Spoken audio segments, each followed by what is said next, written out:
You really need to look at your life the same way a sprinter in the Olympics looks at his life. You've all heard of Usain Bolt, the man that won the gold medal twice, 2 Olympics in a row, broke the world record. I don't know anything about him, to be honest. But if I was looked at him, I would assume he goes to the gym, right? If you look at him, he's pretty ripped. He obviously sprints, he practices running, probably does a lot of long distance, he probably does a lot of stretching as well, I'm sure he gets massages. He looks like he eats the right kind of food, drinks the right amount of water, takes vitamins. His whole day is so disciplined. For what? To prepare him for 9.57 seconds. I think that's what the world record is, right? For 100 meters, 9.5 or 9.57 seconds. His whole day is preparing him for that short time, not the other way around. A lot of people say, you know what, I need to be more concentrated. So you know what, I'm going to meditate in the morning, I'll sit down for 2 minutes. Okay, now I'm Zen master. And the remaining 23 hours and 58 minutes, they just go about being ordinary and crazy. How does that work? How would you change? It's not balanced at all. So if for 23 hours and 58 minutes you were not being concentrated, you allowed your awareness to jump from one thing in your mind to another thing, to another thing, to another thing, to another thing, in an uncontrolled way, what would you be good at? The best way to do it is pick a few opportunities in your everyday life. For example, we all speak with people.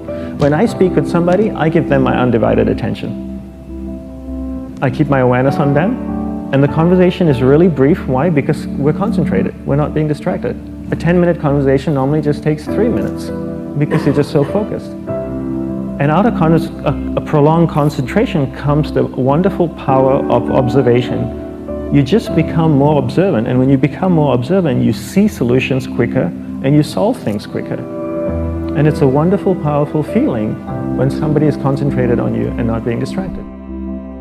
What happens when you pay attention to the way in which you interact with objects?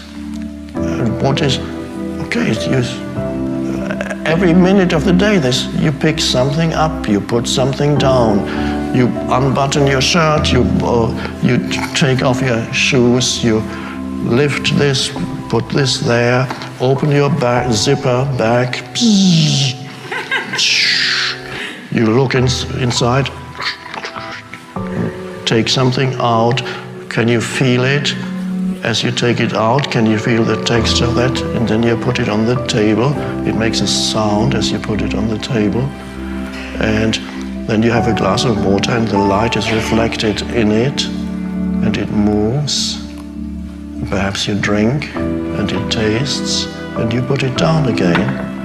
And then you look at a familiar object, and instead of using it always as a means to an end, here you have the luxury of occasionally just taking an ordinary object that you handle every day and just for a few seconds give it attention and acknowledge its being just as that object.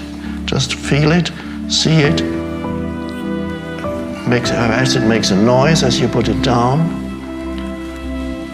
And again, you bring in sense perceptions. Getting dressed in the morning, putting pants on, they make a noise as you put them on a little bit. Listen. Do things. You pick up the toothpaste. You hold it for a moment. Open. Put the cap on the sink. Click. And then turn on the tap. And then while you brush your teeth, you turn off the tap because you don't want to waste water. But that's not part of the exercise, that's a natural thing. And you can actually begin to like and to enjoy the tiniest things around you that would normally be completely overlooked. So the way in which you interact with the world of objects.